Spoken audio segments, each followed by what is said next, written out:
Bonjour à tous. Aujourd'hui, j'ai encore une pièce assez intéressante qui est assez rare ici au Canada. Il s'agit du masque, ou je devrais plutôt appeler respirateur, Mark V de la Marine américaine ou l'USN. Donc, c'est un masque qui a été développé après la Deuxième Guerre mondiale. Le développement a commencé dans les années 50, donc je crois que c'est 1952.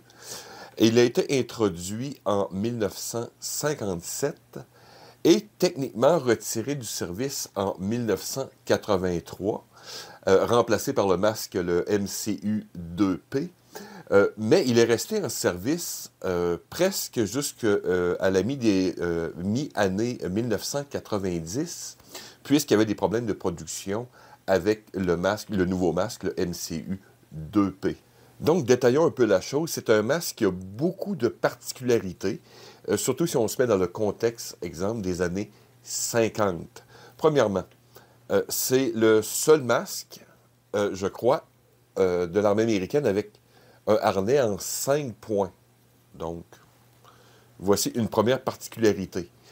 Ce qui est aussi frappant sont les cartouches filtrantes. Je vais vous le montrer tantôt, c'est pas trop évident, mais c'est un système particulier qu'on appelle en anglais pancake ou des crêpes.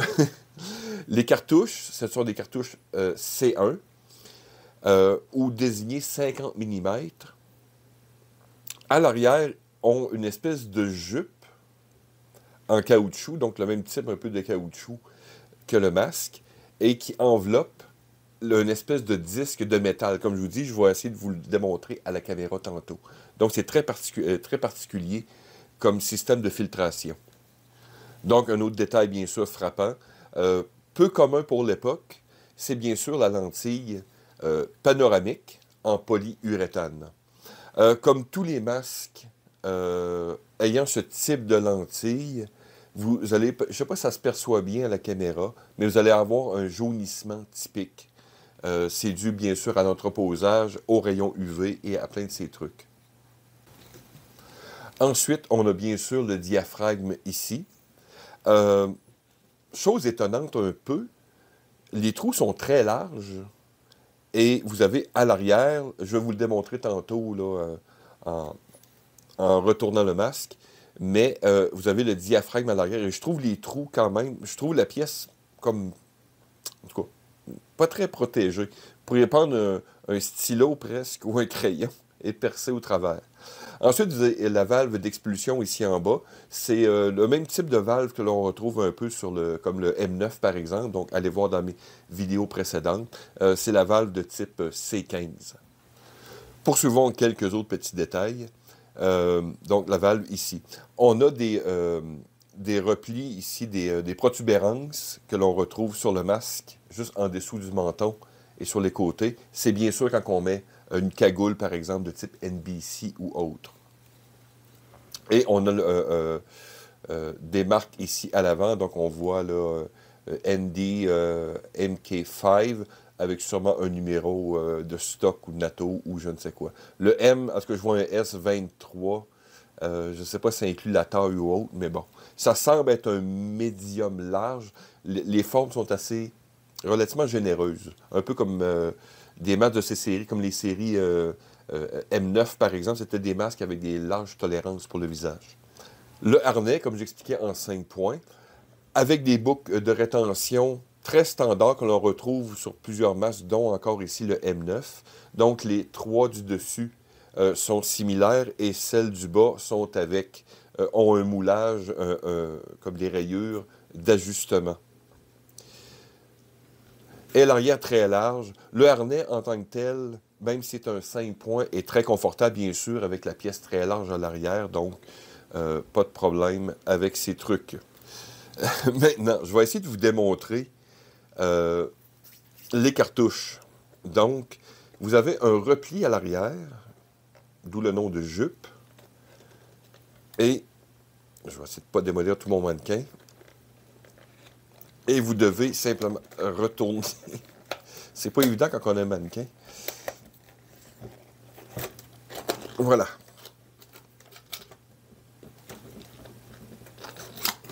Hop.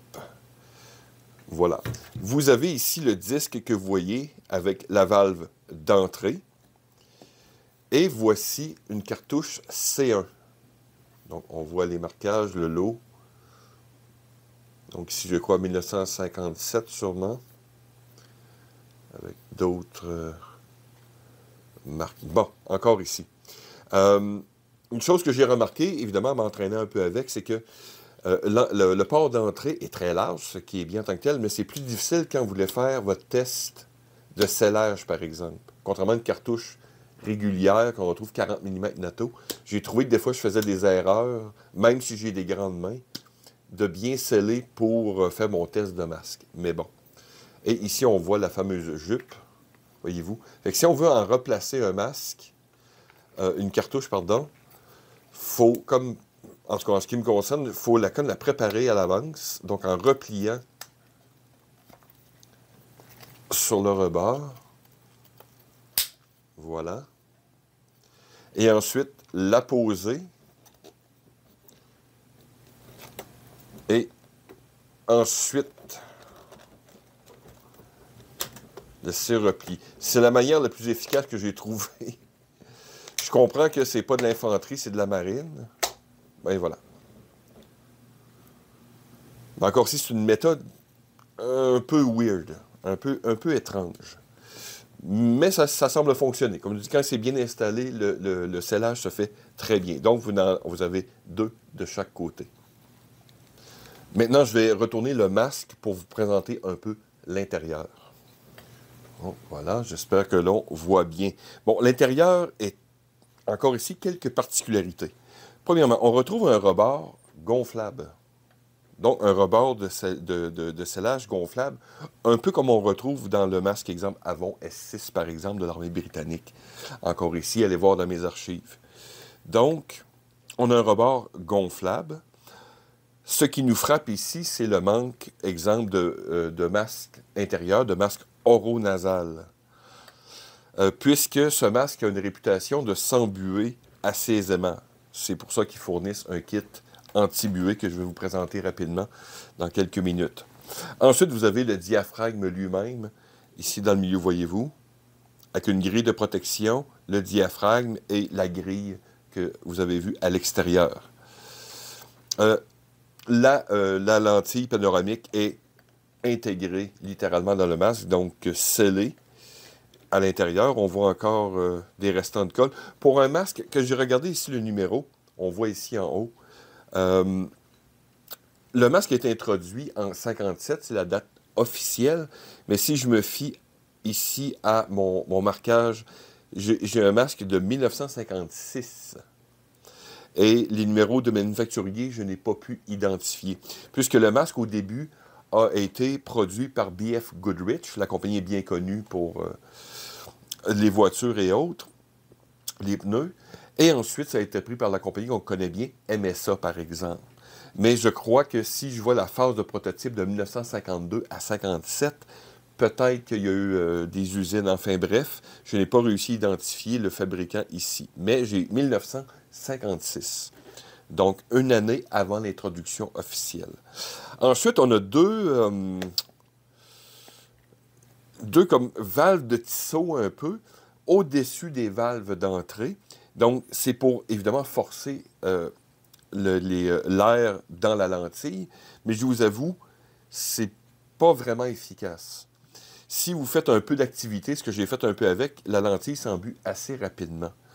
Sinon, en mode statique, c'est quand même pas si pire que ça. Et dans le bas du masque, on voit bien sûr la valve d'expulsion, rien de magnifique, d'incroyable, classique, prise, donc vers l'extérieur, vers la sortie C15. Pendant que je l'ai sous la main, je ne sais pas si on voit mieux, peut-être en voyant à l'arrière, en comparant. Peut-être qu'on voit un peu le jaunissement. Sinon, la lentille, si on compare un masque de 1956 avec un type de lentille polyuréthane comme celui-ci, il est quand même dans un excellent état. J'ai vu pire sur d'autres masques, même plus récents, avec ce type de lentille. Donc voilà, poursuivons. Donc, passons à la porte de transport. Encore ici, un design assez spécial. Donc, on a j'ai regardé, il y avait, je crois, 2 versions. Les premières poches de transport qui avaient un design similaire étaient comme le vert, le OG 107, très typique de l'armée américaine à l'époque, donc un peu plus kaki. Tandis qu'ici, j'ai un gris plus naval avec des pourtours gris aussi, peut-être un peu bleutés. Et les marquages semblaient différents selon, je crois, avant 65 ou 66, puis ensuite, il y a après 66 ou 68, là, je n'ai pas les dates exactes. Mais bon. Donc, ici, on a ce qu'on appelle un bouton de type Lift the Dot. Donc, voilà. L'intérieur est quand même intéressant pour une raison. On a une coquille en aluminium moulée. Et l'intérieur, je sais que ça va être plus difficile, mais c'est une espèce de feutrine. Et sinon, la poche n'a rien d'autre de particulier, sauf... Ah, le voilà. Le kit d'antibuée. Sauf une espèce de boucle dans le fond. Je mettrai une image, c'est plus difficile à les photographier. Plus facile à photographier qu'à filmer.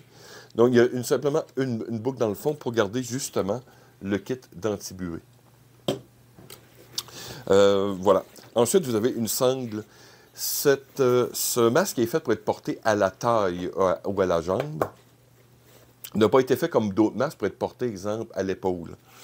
Donc, mais selon ce qu'on peut voir, c'est que beaucoup de marins ou d'utilisateurs le portaient quand même à l'épaule. Mais la ceinture est conçue pour la taille et le bas pour la cuisse. Et on voit ici boucle de métal très typique encore de d'autres masques que j'ai comme les de l'armée de l'époque. Ensuite, ce masque, selon les époques, pouvait venir avec différentes pièces d'équipement. Donc, ici, moi, mon masque qui est arrivé avec celui-ci, c'est le petit kit d'anti-buée. Donc, en métal. Donc, avec le produit lui-même et une espèce de serviette un peu en coton. Donc, souvent pour frotter les lentilles. Donc, ce qui est drôle, c'est que souvent, ils vont se retrouver assez vides. Évidemment, on parle de... Ouf! Mais ça a une espèce de petite odeur fruitée. C'est très weird. Mais enfin, ça fait une petite fiole sympathique. Donc, vous avez le kit anti-buée. Je mettrai une photo pour être plus propre. Donc, les autres accessoires qui pouvaient venir avec le masque, bien sûr, vous aviez des cartouches de remplacement. Je ne sais pas si c'était fait pour aller avec l'intérieur. Sûrement, c'est une canne en métal. Je mettrai une photo. Je voulais en commander. J'ai trouvé un fournisseur canadien qui a encore des cartouches de type C1 à prix très raisonnable. Donc, voilà. Ensuite, vous aviez, selon encore les époques, puisque ce masque a eu quand même une très longue durée de vie. Donc, il y avait les séries d'onguents de protection, par exemple, M5. Bon, les séries M5, il y a eu les M5 jusqu'à A4, je crois.